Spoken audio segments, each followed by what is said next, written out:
देखिए, आज हम लोग क्लास 10th का मैथ त्रिकोणमिति का परिचय पढ़ेंगे, क्योंकि इस त्रिकोणमिति के परिचय में हम लोग जानेंगे। सबसे पहले समकोण त्रिभुज के बारे में जिक्र करेंगे। कहने का मतलब ये है कि इस चैप्टर में पहला स्टेप जो होता है समकोण त्रिभुज के बारे में हम लोग जिक्र करेंगे। देखिए, एक ये हमारा एक समकोण त्रिभुज बनाया गया है। समकोण त्रिभुज में ये दिखाया गया है कि इसमें लंब है, आधार है, कर्ण है। लंब हम किसे कहते हैं, आधार किसे कहते हैं, कर्ण किसे कहते हैं। पहले हम लोग जिक्र करेंगे कि कर्ण किसे कहते हैं। कर्ण का मतलब ये होता है दो भुजाओं, देखिए दो भुजाओं की वर्गों के योग के बराबर होता है, उसे हम लोग बोलते हैं कर्ण। और कर्ण जो होता है सबसे बड़ी भुजा होती है। दूसरा मोमेंट ये होती है, कहने का मतलब कि आधार किसे कहते हैं। आधार का मतलब बेस ये होती है, कभी भी कोई रेखा जो होती है पृथ्वी के जो क्षैतिज जाती है उसी को हम लोग बोलते हैं बेस, मतलब आधार बोलते हैं। लंब की बात करेंगे तो लंब का मतलब ये चीजें होती है कि हमेशा जो होता है पृथ्वी के जो ऊर्ध्वाधर जो रेखा खड़ी होती है, चाहे कोई वस्तु अगर हम लोग पृथ्वी के ऊर्ध्वाधर खड़ा करते हैं तो उसको हम लोग बोलते हैं क्या, लंब। लेकिन हमें वहां नहीं जाना है, हमें ये जानना है कि इसमें सबसे पहले हमें ये देखना है कि जब हम लोग कोण ए को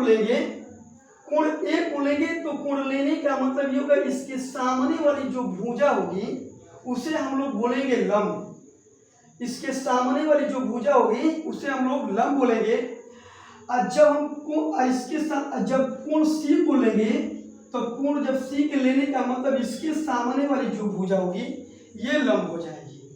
और कर्ण की बात रही तो कर्ण जो होता है जो समकोण जो बना हुआ है इसके सामने वाली जो भुजा होती है इसे हम लोग कर्ण कहते हैं। रही बात ये कि अब हम लोग ये समझेंगे कि इसमें साइन थीटा का मान जो थीटा है, थीटा के जगह पे क्या होता है, 30 होता है, 45 होता है, 90 होता है, 60 होता है, इस पे हम लोग जिक्र करेंगे। ये थीटा के जगह पे होता है। लेकिन दूसरा स्टेप ये होता है कि देखिए हम लोग इसमें एक देखे हैं कि सबसे पहले इसमें हम लोग लंब और आधार या कर्ण इनमें से तीनों भुजाओं में से कहीं ना कहीं हम लोग निकालने का काम करेंगे। या तो लंब निकालेंगे, या तो आधार निकालेंगे, या तो कर्ण निकालेंगे। देखिए, इसको निकालने के लिए हमारा क्या आता है, पाइथागोरस प्रमेय है, उसी से हम क्या करते हैं, लंब और कर्ण आधार निकालने का काम करते हैं। जो पाइथागोरस प्रमेय है वो ये कहता है कि कोण स्क्वायर बराबर होता है आधार स्क्वायर प्लस के लंब स्क्वायर। कोण स्क्वायर बराबर क्या होता है, आधार स्क्वायर प्लस के लंब स्क्वायर होता है। यहाँ से हम लोग लंब और आधार और कर्ण निकालने का प्रयास करते हैं। लेकिन जब हम लोग यहाँ जाते हैं तो देखिए ये चीजें होती है कि त्रिकोणमितीय अनुपात निकालने की बात करते हैं तो यहाँ से एक बात आती है कि लाल बटा कक्का होता है। इसको हम लोग अगर कई टीचर भी पढ़ाते हैं कि लाया आम लाया कच्चा कच्चा आम, इस स्टेप पर भी बच्चे याद कर लेते हैं और स्टेप पर याद करके सारा त्रिकोणमितीय अनुपात जितने छठ हैं वो निकाल लेते हैं। लेकिन रही बात ये कि अब देखेंगे कि साइन थीटा बराबर क्या होता है, लंब बटा के कर्ण होता है। साइन थीटा बराबर क्या होता है, लंब बटा के कर्ण। लेकिन साइन का उल्टा क्या होता है, कोसेक होता है। साइन का उल्टा क्या होता है, कोसेक होता है। तो जब कोसेक की बात आती है तो कोसेक में क्या करते हैं, तुरंत क्या करते हैं हम लोग साइन को पलट देते हैं, मतलब कर्ण को पलट देंगे और कर्ण को जब पलटेंगे तो देखिए कर्ण बटा के लंब होता है, कोसेक हो गया। साइन का उल्टा क्या हो गया, कोसेक, कोसेक थीटा कर्ण बटा के लंब हो गया, ठीक। लेकिन अब दूसरा हम देखते हैं, जो दूसरा नंबर का हमारा सूत्र है तो cos थीटा बराबर जो होता है आधार बटा के कर्ण दिखा रहा है, आधार बटा के कर्ण। लेकिन cos थीटा का जो cos का उल्टा होता है sec होता है। तो हम क्या करेंगे, इसको भी हम क्या करेंगे, पलट देते हैं। ये सूत्र निकालने का तरीका पलट देंगे तो ये चीजें क्या हो जाएगी, कर्ण बटा के आधार हो जाएगा। क्या हो जाएगा, कर्ण बटा के आधार हो जाएगा। जब हम tan निकालते हैं तो tan थीटा बराबर क्या होता है, यहीं से देखिए लंब बटा के क्या होता है, आधार होता है, लंब बटा के आधार होता है। जब लंब बटा के आधार होगा तो हम इसी का क्या होता है, tan का उल्टा कॉट होता है, tan का उल्टा जब cot होता है तो कहने का मतलब क्या होता है, आधार बटा के लंब हो जाएगा, आधार बटा के लंब हो जाएगा। हम लोग क्या करेंगे, 3 तो जब हम लोग क्या करते हैं त्रिकोणमितीय अनुपात जब निकाल लेते हैं तो 3 का उल्टा करते हैं हम लोग, ठीक। अब देखिए हम लोग चौथा नंबर पे हम लोग जाते हैं। कभी भी सूत्र में ध्यान दीजिएगा, एक दूसरे से संबंध बना रहता है।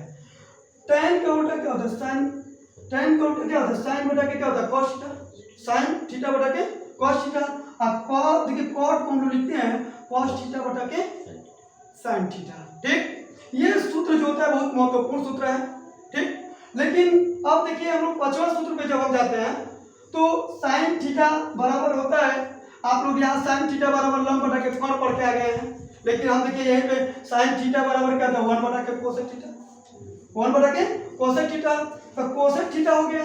तो आप तो अभी कहेंगे कि सर आप बताए हैं कि sin का उल्टा cosec होता है, cosec का उल्टा sin होता है।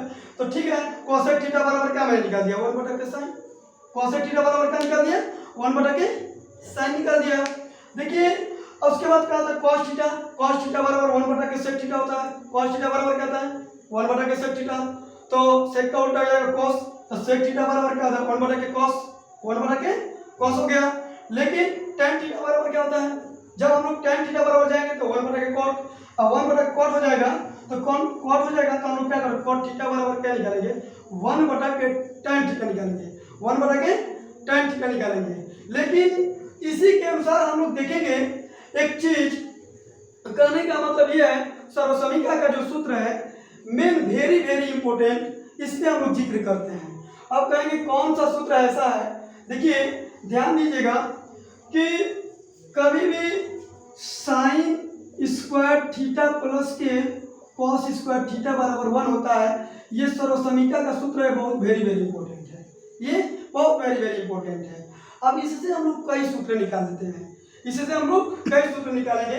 कई सूत्र निकालने का मतलब ये होगा कि साइन स्क्वायर थीटा बराबर क्या होता है, यहाँ तो 1 तो रहे करेगा, लेकिन यहाँ से प्लस में तो ये जाएगा तो क्या हो जाएगा, कॉस स्क्वायर थीटा हो जाएगा, ठीक।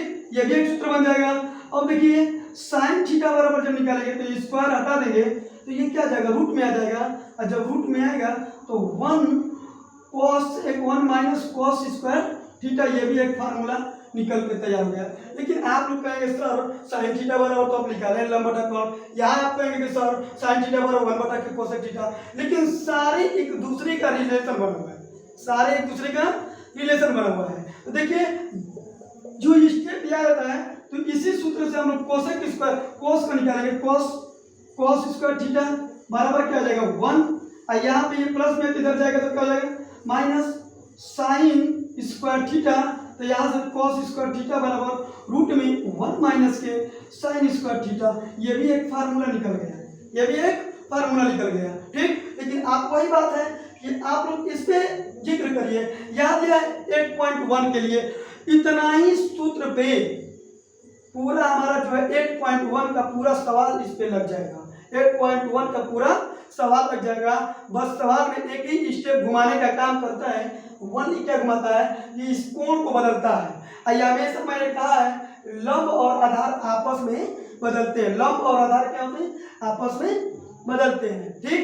लेकिन कोण कभी बदलता नहीं है, कोण कभी बदलता नहीं है, क्योंकि कभी लंब जो होता है आधार हो जाता है, आधार कभी क्या होता है लंब हो जाता है। लेकिन कोण पे डिपेंड करता है, किस पे, कोण पे डिपेंड करेगा। जब हम इस कोण को ले लेंगे तो ये हमारा लंब हो जाएगा, इस कोण को लेंगे तो ये लंब हो जाएगा। बात समझ में आ रहा है। तो पूरा तरह से इसमें जो पूरा इस चैप्टर में जो दिया गया है तो 8.1 जो है पूरा सवाल इसी पे लगेगा, ठीक है।